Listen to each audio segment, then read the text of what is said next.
చూస్తే Madanapalle sub collector office ఘటనపై మరోసారి సీఎం చంద్రబాబు సమీక్షించారు. దర్యాప్తు తీరుపై అధికారులతో రివ్యూ చేశారు.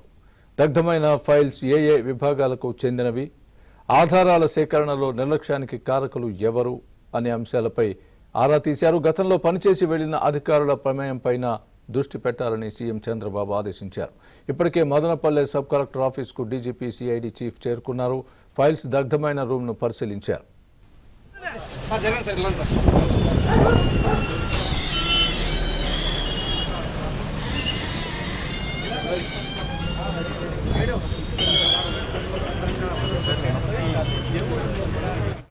ఈ అంశానికి సంబంధించి పూర్తి అప్డేట్ మా ప్రతినిధి సత్య లైవ్ లో చెప్తారు.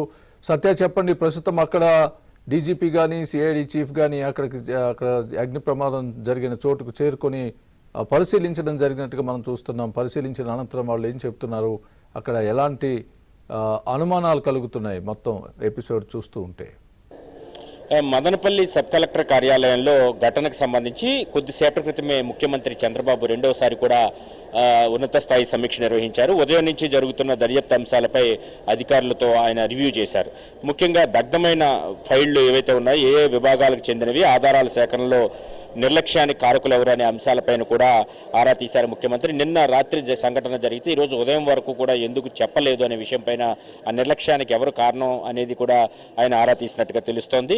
గతంలో ఇక్కడ పనిచేసి వెళ్లిన అధికారుల ప్రమేయం పైన కూడా దృష్టి పెట్టాలని సీఎం అధికారులకు ఆదేశించారు.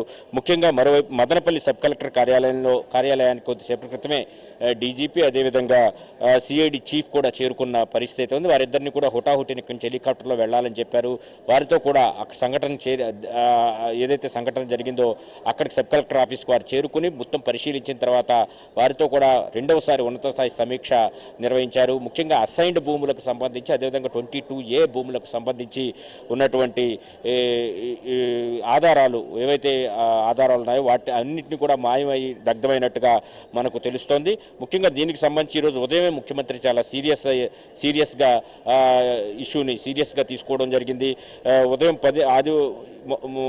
ప్రమాదం జరిగినట్టు చెబుతున్నటువంటి దాంట్లో ఇది ప్రమాదం కాదు, కావాలనే ఫైళ్లను దగ్ధం చేశారు అనే అనుమానాలు అయితే వ్యక్తం అవుతున్నాయి. కొత్తగా అక్కడకు జిల్లాకు ఉన్నతాధికారి వస్తున్న సమయంలో కొన్ని గంటల ముందే ఈ సంఘటన జరగడం పైన కూడా అనేక అనుమానాలు అయితే సర్వత్రా వ్యక్తం అవుతోంది. ముఖ్యంగా మదనపల్లి సబ్ కలెక్టర్ కార్యాలయంలో అగ్ని ప్రమాద ఘటన పైన ఈ ఉదయం నుంచి కూడా ఇప్పటికి 2 సార్లు సీఎం సమీక్షించారు. అసైన్డ్ భూముల ఫైల్స్ దగ్ధమైనట్లు 22A అదేవిధంగా అసైన్డ్ భూములు సర్వే ఫైల్స్ దగ్ధమైనట్లు ప్రాథమికంగా ఉన్నటువంటి సమాచారాన్ని పూర్తి స్థాయిలో నిర్ధారించాలని అధికారులను కూడా హుటాహుటిని హెలికాప్టర్లో పంపించిన పరిస్థితి ఉంది. రాత్రి 11:24 ప్రమాదం జరిగినట్లుగా జిల్లా అధికారులు చెబుతున్నారు. అయితే ఉదయం వరకు కూడా ఆ విషయాన్ని ఎందుకు తెలియజేయలేదనే విషయంపైన కూడా ఆయన అనేక అనుమానాలు అయితే వ్యక్తం చేశారు. ఆదివారం రాత్రి 10:30 గంటల వరకు కూడా కార్యాలయంలో ఉన్నటువంటి ఉద్యోగి గౌతమ్ అనే ఉద్యోగి అక్కడ ఉన్నారు. అతన్ని కూడా పూర్తి స్థాయిలో విచారించాలని కూడా చెప్పిన పరిస్థితి అయితే ఉంది. అదే సమయంలో అతను ఎందుకు వెళ్ళాడు, ఏ పని కోసం వెళ్ళాడు అనే విషయాన్ని కూడా ఆరా తీయాలని ఆదేశాలు అయితే జారీ చేశారు. ఘటనా ప్రాంతానికి పోలీసుల జాగిలాయలు కంటే కూడా చాలా ఆలస్యంగా వెళ్ళాయనే విషయం పైన కూడా ఎందుకు ఆలస్యం అయింది, ఉదయం నుంచి ఈ విచారణలో ఏ అంశాల్లో ఏ లోటుపాట్లు చేశారనే దాని మీద కూడా పూర్తి స్థాయిలో విచారించాలని కూడా ఆదేశించారు. ఫోరెన్సిక్ ఆధారాల సేకరణ, ఇతర ఆధారాల విషయంలో కూడా జాప్యం పైన కూడా ముఖ్యమంత్రి ప్రశ్నించినట్టుగా తెలుస్తుంది. ఘటన సమయంలో విద్యుత్ సరఫరా పరిస్థితి పైన కూడా విచారణ జరపాలని కూడా ఆదేశాలు జారీ చేసిన పరిస్థితి అయితే ఉంది.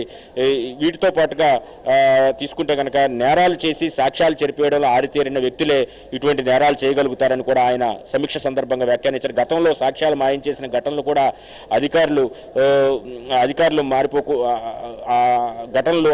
మారిపోకూడదని ఆ కోణంలో లోతుగా దర్యాప్తు జరపాలని కూడా సీఎం ఆదేశించారు. ఘటనపై మినిట్ టు మినిట్ ఏం జరుగుతుంది అనేది కూడా ఎప్పటికప్పుడు సమాచారం తనకు అందించాలని కూడా ఆదేశించారు. ఇప్పటికే డీజీపీ అదేవిధంగా సిఐడి చీఫ్ కూడా అక్కడికి చేరుకుని పూర్తి స్థాయిలో విచారణ అయితే కొనసాగిస్తున్న పరిస్థితి అయితే ఉంది. దీనికి సంబంధించి రెండవసారి కూడా ముఖ్యమంత్రి కొద్దిసేపటి క్రితమే సమీక్ష నిర్వహించారు. మొత్తం ఆ ప్రాంతంలో 986 ఎకరాలకు సంబంధించి పెద్దిరెడ్డి ఎవరైతే మాజీ మంత్రి ఉన్నారో ఆయన అసైన్డ్ భూములను కాజేశారు అనే ఆరోపణలు ఎదుర్కొంటున్న నేపథ్యంలో ఆ ఫైళ్లే దగ్ధం అవడం పైన కూడా తీవ్రమైనటువంటి అభ్యంతరం అయితే వ్యక్తమవుతోంది. దీని వెనుక ఎవరైతే అధికారులు ఉన్నారో వారిని కఠినంగా శిక్షించాలని కూడా ముఖ్యమంత్రి ఆదేశించారు. దీనికి సంబంధించి పూర్తి స్థాయి అంటే సైంటిఫిక్ ఎవిడెన్సెస్ ఎక్కడా కూడా వదిలిపెట్టొద్దు, ముఖ్యంగా సీసీ కెమెరా ఫుటేజ్ కాడించి ఈ సంఘటన ఎలా జరిగింది, ఎందుకు జరిగింది, అక్కడ ఉన్న అధికారులు ఎవరు, ఈ విషయాలన్నింటినీ కూడా పూర్తి స్థాయిలో అధ్యయనం చేయాలని ఆదేశించారు. కొద్దిసేపటి క్రితం రెండవసారి కూడా ఈ ఇష్యూ పైన సీఎం సమీక్షించిన నేపథ్యంలో ఈ ఇష్యూను ప్రభుత్వం ఎంత సీరియస్గా తీసుకుంటుందో మనకు అర్థమవుతోంది. స్వామి.